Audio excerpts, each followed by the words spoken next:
everybody, how you doing today? Today I wanted to make a quick video and talk to you about the PlayStation 5, Xbox Series S, and the Xbox Series X, and if it's worth it.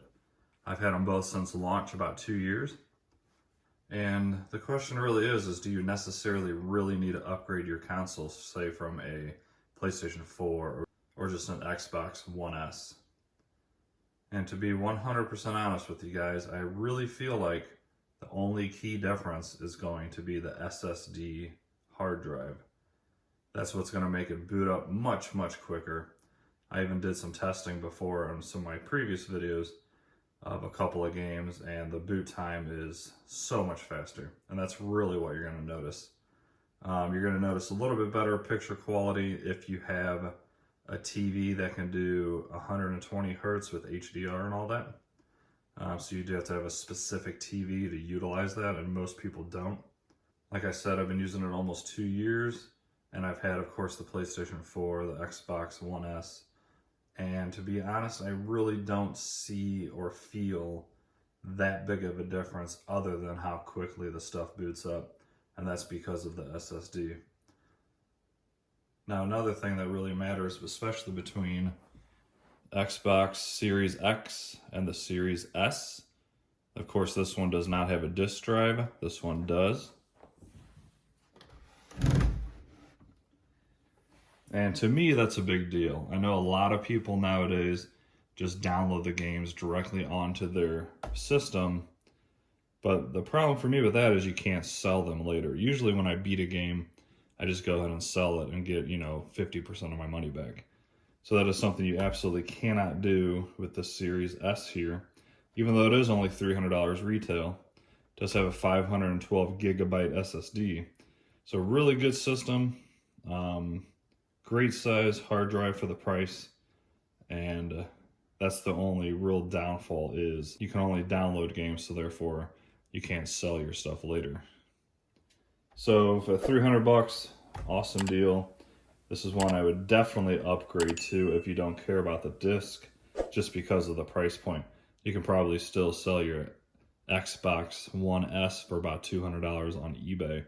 So why not upgrade to this for about 100 bucks? So that's what I think about this guy.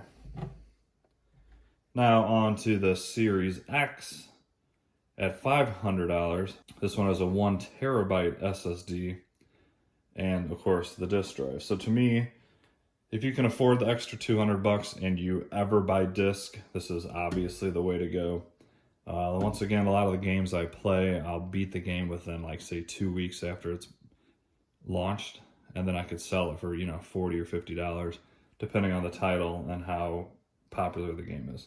And of course you're onto the PlayStation 5, kind of the same situation. This one is a 1 terabyte SSD as well, disc drive, and it's really going to come down to if you buy your games on disc or if you download them. If you just download them, you might as well go ahead and save the money. There's not really a huge difference in software or anything you're really going to notice unless you have specific higher end TVs and stuff to be able to support that. Only other thing is kind of cosmetic. The PlayStation 5 is quite tall. Depending on your TV stand, you're gonna almost positively gonna have to lay it down. I think it looks better standing up. But it does come with a little stand to lay it down. This one's sized really well. It can also be laid down. It looks good both ways in my eyes. I really love this green on there. And then this, of course, is small. This will fit pretty much anywhere. Alright guys, so I just want to make a quick video on this. Basically, once again, it comes down to if you need the actual disc drive or not. SSD is definitely the future. Everything from now on will definitely have SSD.